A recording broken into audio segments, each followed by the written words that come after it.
الحمد لله وكفى والصلاة والسلام على عباده الذين اصطفى أما بعد فقد قال الله تبارك وتعالى في القرآن المجيد والفرقان الحميد فأعوذ بالله من الشيطان الرجيم بسم الله الرحمن الرحيم سبحان الذي أسرى بعبده ليلا من المسجد الحرام إلى المسجد الأقصى الذي باركنا حوله لنريه من آياتنا إنه هو السميع البصير صدق اللہ مولانا العظیم۔ قابل احترام میرے معزز سامعین و ناظرین، السلام علیکم ورحمۃ اللہ وبرکاتہ۔ آج کی اس مجلس کے اندر اسلام میں فلسطین کا جو مرتبہ اور مقام ہے اس کے بارے میں چند گزارشات آپ کی خدمت میں پیش کی جائیں گی۔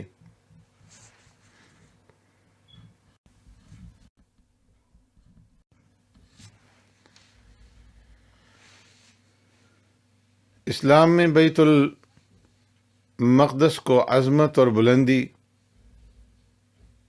اور تقدس کا مقام حاصل ہے، اور اس بات کے اوپر تمام مسلمان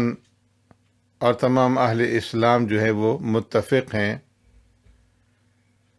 اور پوری دنیا کے اندر مشرق سے لے کر مغرب تک اور شمال سے جنوب تک موجود ہر مسلمان بیت المقدس کو تقدس کی نگاہ سے دیکھتا ہے۔ اسی لیے تمام مسلمانوں پر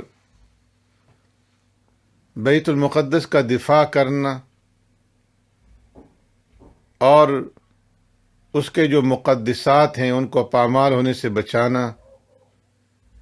غیروں کے تسلط سے آزاد کرانا واجب ہے۔ مسلمانوں کے نزدیک وہ قبلہ اول، اسرا اور معراج کی سرزمین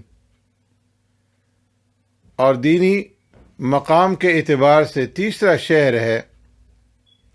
جو انبیاء علیہ الصلوۃ والسلام اور رسولوں کا مسکن اور برکتوں اور رباط اور جہاد کی سرزمین ہے۔ مسجد اقصی کو مسلمانوں کے لیے پہلا قبلہ ہونے کی حیثیت حاصل ہے، اور بعثت نبوی کے 10ویں سال اسرا اور معراج کے موقع پر نماز کی فرضیت کے بعد سے لے کر کے تحویل قبلہ کے حکم تک مسلمان بیت المقدس کی جانب نماز پڑھتے رہے۔ پیارے پیغمبر صلی اللہ علیہ وسلم نے جب مدینہ منورہ کی طرف ہجرت فرمائی تو ہجرت کے 16 یا 17 مہینے کے بعد اللہ تبارک و تعالی نے حکم نازل فرمایا، وَمِنْ حَيْثُ خَرَجْتَ فَوَلِّ وَجْهَكَ شَطْرَ الْمَسْجِدِ الْحَرَامِ وَحَيْثُ مَا كُنْتُمْ فَوَلُّوا وُجُوهَكُمْ شَطْرَهُ۔ اس آیت کریمہ کے نزول کے بعد پیارے پیغمبر صلی اللہ علیہ وسلم نے خانہ کعبہ اور بلد حرام کو مسلمانوں کا قبلہ متعین کیا، اور اس آیت کریمہ کے نزول سے پہلے تک 16-17 مہینے تک آپ صلی اللہ علیہ وسلم مسجد اقصی کی طرف بیت المقدس کی طرف رخ کر کے نماز ادا فرماتے رہے۔ مدینہ منورہ میں آج بھی وہ تاریخی مسجد قبلتین موجود ہے، جس میں مسلمانوں نے ایک ہی نماز میں بیت المقدس اور خانہ کعبہ کی جانب نماز ادا کی۔ فلسطین کو اس بات کا بھی اعزاز حاصل ہے کہ ایک تو وہاں پر مسجد اقصی ہے، مسلمانوں کا قبلہ اول ہے، اور اس کے ساتھ ساتھ فلسطین کو اس بات کا بھی اعزاز حاصل ہے کہ روئے زمین پر بنائی جانے والی اولین جو مساجد ہے ان میں سے دوسری جو مسجد ہے وہ مسجد اقصی ہے۔ حضرت ابو ذر رضی اللہ تعالیٰ عنہ سے مروی ہے، فرماتے ہیں کہ میں نے پیارے پیغمبر صلی اللہ علیہ وسلم سے عرض کیا، اے اللہ کے رسول صلی اللہ علیہ وسلم، زمین کے اوپر سب سے پہلے کون سی مسجد بنائی گئی؟ تو پیارے پیغمبر صلی اللہ علیہ وسلم نے ارشاد فرمایا کہ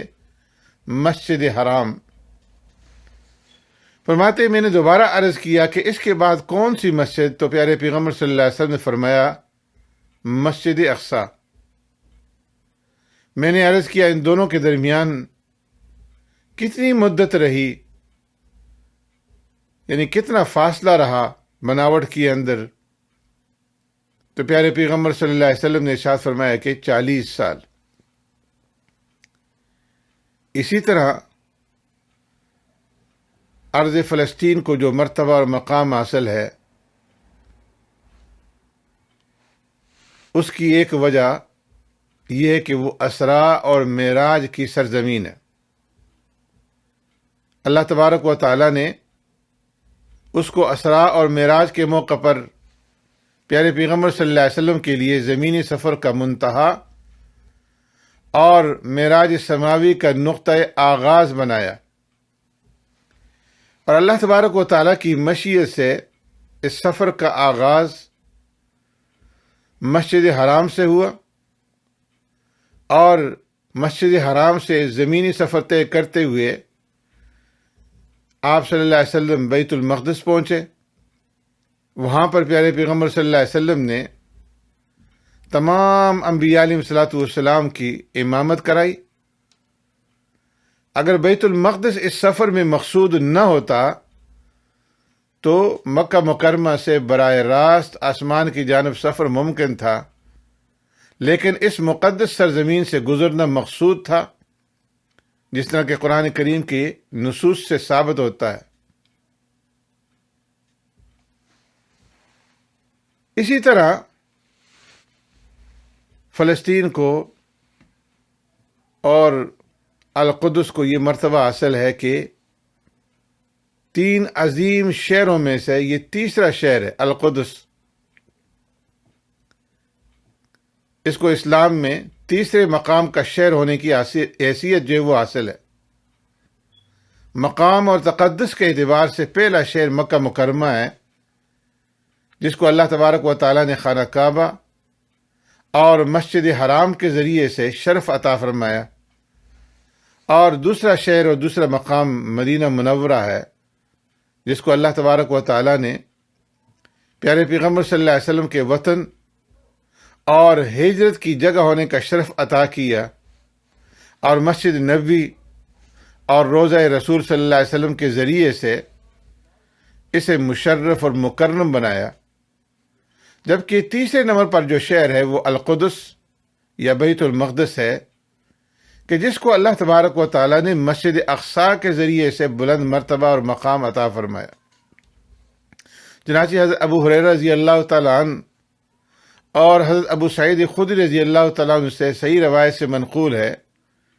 کہ پیارے پیغمبر صلی اللہ علیہ وسلم نے ارشاد فرمایا، لا تشد الرحال الا الى 3 مساجد، المسجد الحرام ومسجد الرسول صلی اللہ علیہ وسلم ومسجد الاقصی۔ فرمایا کہ صرف 3 مسجدوں کی طرف شد رحال یعنی عبادت کی نیت سے سفر کیا جا سکتا ہے، اور ان 3 مسجدوں میں سے پہلی مسجد حرام اور دوسری مسجد نبوی اور تیسری مسجد اقصی ہے۔ اس لیے ان تین مساجد کے علاوہ ثواب کے اعتبار سے دنیا بھر کی جتنی بھی مساجد ہیں تمام مساجد مساوی ہیں۔ عبادت یا زیادہ ثواب کی نیت سے کسی بھی مسجد یا مقام کے لیے سفر کر کے جانا جائز نہیں ہے، سوائے ان تین مخصوص مساجد کے۔ حدیث میں ان تین مساجد کا ذکر ہے، اس لیے کسی اور مسجد یا مقام کو ان پر قیاس نہیں کیا جا سکتا۔ لہذا اسلام نے جب مسجد اقصی کو تیسری عظیم مسجد قرار دیا تو ساتھ ہی مکہ مکرمہ اور مدینہ طیبہ کے ساتھ ایک تیسرے عظیم شہر کو بھی مربوط کر دیا، تاکہ یہ واضح ہو جائے کہ اسلام تکمیل اور تعمیر چاہتا ہے، اس لیے کہ القدس انبیاء کی سرزمین ہے اور مسلمان اللہ کے رسولوں اور انبیاء کے سب سے زیادہ حقدار ہیں۔ پیارے پیغمبر صلی اللہ علیہ وسلم نے یہودی مدینہ سے فرمایا تھا کہ نحن اولا بموسیٰ منکم، یعنی تمہارے مقابلے میں ہم موسیٰ علیہ السلام کے زیادہ حقدار ہیں۔ پھر اس اعتبار سے بھی القدس کو، فلسطین کو تقدس اور مرتبہ اور مقام حاصل ہے اسلام کے اندر کے یہ انبیاء اور برکات کی سرزمین ہے۔ اللہ تبارک و تعالیٰ نے قرآن پاک میں 5 آیات میں اس شعر کو برکت کے ساتھ متصف کیا ہے، لہٰذا اس کے بابرکت ہونے کے بارے میں کسی کو کوئی شبہ یا تردد نہیں ہو سکتا۔ ارض فلسطین اور بطور خاص القدس بہت سے انبیاء علیہ السلام کے لیے آسمانی وحی کے نزول کی سرزمین رہی ہے، جیسے حضرت داؤد علیہ السلام، حضرت سلیمان علیہ السلام، حضرت عیسیٰ علیہ السلام،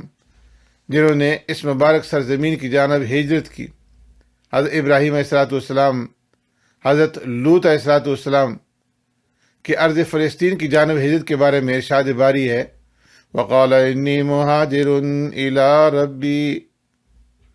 کہ میں ہجرت کرنے والوں ہوں اپنے رب کی طرف۔ حضرت قتادہ فرماتے ہیں کہ انہوں نے کوفہ سے شام کی جانب ہجرت کی۔ دوسرے ایک مقام پر ارشاد فرمایا وَنَجَّيْنَاهُ وَلُوطًا إِلَى الْأَرْضِ الَّتِي بَارَكْنَا فِيهَا لِلْعَالَمِينَ، یعنی ہم نے ان کو اور لوط کو وہاں سے نکال کر اس سرزمین میں پہنچا دیا جس کو ہم نے سب کے لیے بابرکت بنایا۔ ارض فلسطین کی جانب حضرت موسیٰ علیہ السلام کی ہجرت کے بارے میں اللہ رب العزت نے قرآن کریم کے اندر ارشاد فرمایا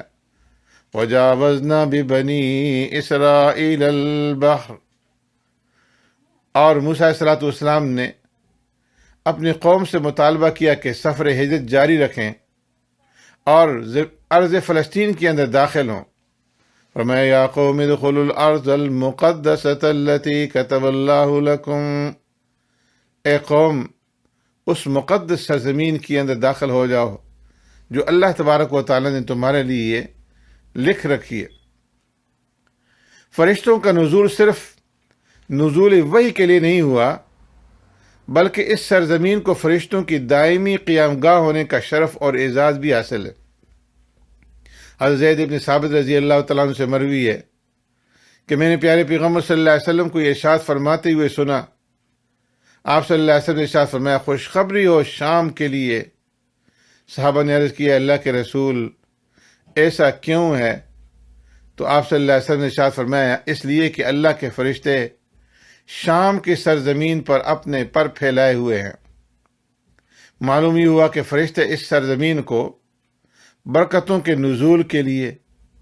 اور موذی اور مہلک چیزوں سے محفوظ رکھنے کے لیے ہر وقت موجود ہیں۔ آج بھی ارض فلسطین میں بہت سے انبیاء اکرام آرام فرما رہے ہیں، جن میں زیادہ معروف نبی الانبیاء حضرت ابراہیم خلیل اللہ علیہ السلام ہیں، جن کی قبر الخلیل شہر میں، اسی طرح حضرت اسحاق علیہ السلام، حضرت یوسف علیہ السلام اور حضرت یعقوب علیہ السلام کی قبریں اسی سرزمین کے اندر ہے۔ سیدنا موسیٰ علیہ السلام کی قبر بھی بیت المقدس کے بالکل قریب ہے، اور سب سے بڑی برکت یہ ہے کہ یہ وہ سرزمین ہے کہ جہاں اللہ تبارک و تعالیٰ نے تمام انبیاء علیہ السلام کو سید الانبیاء والمرسلین خاتم النبیین جناب محمد الرسول اللہ صلی اللہ علیہ وسلم کے لیے ایک ساتھ جمع فرمایا، اور پیارے پیغمبر صلی اللہ علیہ وسلم نے ان تمام انبیاء اور رسولوں کی امامت فرمائی۔ اسی طرح ارض فلسطین کو یہ اعزاز اور یہ شرف حاصل ہے کہ اس کو آزمائشی مراحل اور فتنوں کے دور میں جائے پناہ اور مرکز اسلام قرار دیا گیا۔ انبیاء علیہ السلام اور صلحاء نے سخت حالات میں اسی سرزمین کا رخ کیا، اور آئندہ کے لیے بھی قرآن اور حدیث میں اسی سرزمین کو نزول برکت کی جگہ اور جائے پناہ اور مرکز اسلام جو ہے وہ قرار دیا گیا۔ چنانچہ حضرت سلمہ بن نفیر رضی اللہ تعالیٰ عنہ سے مروی ہے کہ پیارے پیغمبر صلی اللہ علیہ وسلم نے ارشاد فرمایا کہ اقر دار الاسلام بالشام، اسلام کا مرکز اور جائے پناہ شام ہے۔ اسی طرح عبداللہ بن عمر رضی اللہ تعالیٰ عنہ سے مروی ہے، فرماتے ہیں کہ پیارے پیغمبر صلی اللہ علیہ وسلم نے ارشاد فرمایا الا وان الایمان اذا تقع الفتن بالشام، فرمایا کہ سن لو جب فتنے برپا ہوں گے تو اس وقت ایمان شام میں محفوظ ہوگا۔ حضرت سالم بن عبداللہ فرماتے ہیں کہ پیارے پیغمبر صلی اللہ علیہ وسلم نے ارشاد فرمایا ستخرج نار قبل یوم القیامت من بحر حضرموت تحشر الناس قالوا فما تأمرنا یا رسول اللہ قال علیکم بالشام، فرمایا قیامت سے پہلے حضرموت کے سمندر سے ایک آگ نکلے گی جس کی وجہ سے لوگ جمع ہو جائیں گے۔ صحابہ نے عرض کیا اس وقت کے بارے میں آپ ہمیں کیا حکم دیتے ہیں؟ پیارے پیغمبر صلی اللہ علیہ وسلم نے ارشاد فرمایا کہ شام کو لازم پکڑ لینا۔ اسی طرح اسلام میں ارض فلسطین کو رباط اور جہاد کی سرزمین قرار دیا گیا ہے، اس لیے کہ یہ مقدس سرزمین اپنے مقام اور تقدس کی وجہ سے ہر زمانے میں مختلف قسم کے حملہ آوروں کا نشانہ رہی ہے، لہذا ضروری ہے کہ اس سرزمین پر مسلمان ہمیشہ مستعد ہو کر کے جہاد اور رباط کی پوزیشن کے اندر رہیں۔ حضرت ابو ہریرہ رضی اللہ تعالیٰ عنہ پیارے پیغمبر صلی اللہ علیہ وسلم سے روایت فرماتے ہیں کہ آپ صلی اللہ علیہ وسلم نے ارشاد فرمایا کہ میری امت میں سے ایک گروہ مسلسل دمشق کے دروازوں پر اور اس کے آس پاس اور بیت المقدس کے دروازوں پر اور اس کے آس پاس جہاد کرتا رہے گا، ان کو بے یار و مددگار چھوڑ دینے والا ان کو کوئی نقصان نہیں پہنچا سکتا، قیامت برپا ہونے تک وہ غالب رہیں گے۔ مسجد اقصیٰ ان مقدس مقامات میں سے ہے جہاں عبادت کی نیت سے سفر کیا جا سکتا ہے، جس طرح پہلے میں نے آپ کے سامنے عرض کیا۔ صحیحین میں ابو ہریرہ رضی اللہ تعالیٰ عنہ سے روایت ہے کہ پیارے پیغمبر صلی اللہ علیہ وسلم نے ارشاد فرمایا کہ عبادت کی نیت سے سفر صرف 3 مسجدوں کی جانب کیا جا سکتا ہے، مسجد حرام، مسجد اقصیٰ اور میری یہ مسجد یعنی مسجد نبوی۔ اسی طریقے سے مسجد اقصیٰ میں نماز کی ادائیگی کے اوپر اللہ تبارک و تعالی اجر اور ثواب کے اندر اضافہ فرما دیتے ہیں۔ حضرت ابو ذر رضی اللہ تعالیٰ عنہ فرماتے ہیں کہ ہم پیارے پیغمبر صلی اللہ علیہ وسلم کی خدمت میں حاضر تھے تو ہم نے آپس میں اس بات کا مذاکرہ کیا کہ دونوں میں سے کون سی مسجد افضل ہے، مسجد نبوی یا بیت المقدس؟ تو پیارے پیغمبر صلی اللہ علیہ وسلم نے ارشاد فرمایا میری اس مسجد میں ایک نماز مسجد اقصیٰ میں 4 نمازیں پڑھنے سے زیادہ افضل ہے، اور وہ مسجد اقصیٰ کیا ہی بہترین نماز پڑھنے کی جگہ ہے۔ فرمایا ایک زمانہ آئے گا کہ ایک آدمی کے پاس گھوڑے کی رسی کے برابر زمین ہوگی جہاں سے وہ بیت المقدس کو دیکھ سکتا ہو، یہ اس کے لیے پوری دنیا سے زیادہ بہتر ہوگا۔ آپ صلی اللہ علیہ وسلم فرمایا کہ دنیا وہ ما فیہا سے بہتر ہوگا کہ اتنی زمین کسی کے پاس ہو جتنی گھوڑے کی رسی ہوتی ہے، کہ جہاں سے وہ بیت المقدس کو دیکھ سکے۔ اسی طرح حضرت ابو امامہ رضی اللہ تعالیٰ عنہ سے مروی ہے کہ پیارے پیغمبر صلی اللہ علیہ وسلم نے ارشاد فرمایا، لا تزال طائفة من امتی علی الحق ظاہرین لعدوهم قاہرین لا یضرهم من خالفهم الا ما اصابهم من لأواء حتى يأتيهم امر الله وهم كذلك قالوا یا رسول اللہ وأین هم قال ببیت المقدس وأکناف بیت المقدس۔ فرمایا میری امت میں سے ایک گروہ مسلسل حق پر قائم اور اپنے دشمن پر غالب رہے گا، جو ان کی مخالفت کرے گا ان کو کوئی نقصان نہیں پہنچا سکے گا سوائے اس کے جو ان کو آزمائش لاحق ہو۔ وہ اسی حال پر رہیں گے یہاں تک کہ اللہ تبارک و تعالیٰ کا حکم آ جائے۔ صحابہ نے عرض کی، اللہ کے رسول صلی اللہ علیہ وسلم وہ کہاں پر ہیں؟ آپ صلی اللہ علیہ وسلم نے ارشاد فرمایا کہ بیت المقدس میں اور بیت المقدس کے آس پاس۔ ایک روایت میں پیارے پیغمبر صلی اللہ علیہ وسلم نے ارشاد فرمایا، لا تزال طائفة من امتی یقاتلون علی ابواب دمشق وما حوله وعلى ابواب بیت المقدس وما حوله لا يضرهم خذلان من خذلهم ظاہرین الى ان تقوم الساعة۔ فرمایا میری امت میں سے ایک گروہ مسلسل دمشق کے دروازوں پر اور اس کے آس پاس اور بیت المقدس کے دروازوں پر اور اس کے آس پاس جہاد کرتا رہے گا، ان کو بے یار و مددگار چھوڑ دینے والا ان کو کوئی نقصان نہیں پہنچا سکتا، قیامت برپا ہونے تک وہ غالب رہیں گے۔ آج جو پوری دنیا سوئی ہوئی پڑی ہوئی ہے اور فلسطین کے لوگوں کو انہوں نے بے یار و مددگار چھوڑا ہوا ہے، مسلمان حکمرانوں کے اوپر جو ہے بے حسی کا غلبہ ہوا ہے، تو پیارے پیغمبر صلی اللہ علیہ وسلم کی اس بشارت کے روح سے ان کی یہ بے حسی بھی ارض فلسطین کے مجاہدین کا کوئی بگاڑ نہیں سکتی۔ حضرت باز ابن حکیم سے روایت ہے، فرماتے ہیں، قلت یا رسول اللہ این تأمرنی قال ہا ہنا ونخا بیدہ نحو الشام۔ فرماتے میں نے عرض کیا، اللہ کے رسول صلی اللہ علیہ وسلم آپ مجھے کہاں رہنے کا حکم دیتے ہیں؟ آپ نے ارشاد فرمایا وہاں، اور آپ صلی اللہ علیہ وسلم نے اپنے ہاتھ سے شام کی جانب اشارہ کیا۔ پیارے پیغمبر صلی اللہ علیہ وسلم کا ارشاد ہے، اذا فسد اہل الشام فلا خیر فیکم ولن تزال طائفۃ من امتی منصورین لا یضرهم من خذلهم حتی تقوم الساعة۔ فرمایا جب اہل شام میں فساد برپا ہو جائے تو تم میں کوئی خیر باقی نہیں رہے گا۔ فرمایا میری امت میں سے مسلسل ایک طائفہ، ایک جماعت، ایک گروہ ایسا رہے گا